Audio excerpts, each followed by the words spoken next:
You may have heard me talk about purple drywall and wondered what all the fuss is about. Well, here it is in a nutshell. These are some of the unique features that the Purple family of high-performance drywall products provided by National Gypsum offer. For starters, they're mold and mildew resistant.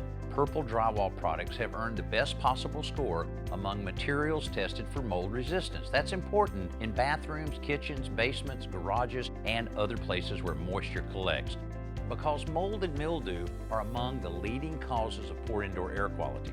Next, Purple drywall products are resistant to abuse. If you have kids or pets, you know how important this is. They can really do a number on walls in mudrooms, hallways, and staircases.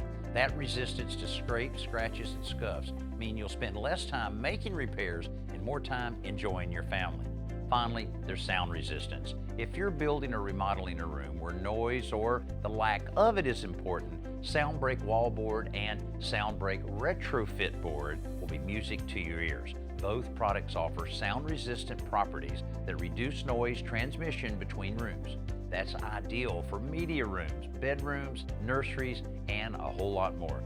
All of these features can make your home safer, more durable, and more comfortable. So get the performance you deserve from your drywall. Ask for Purple.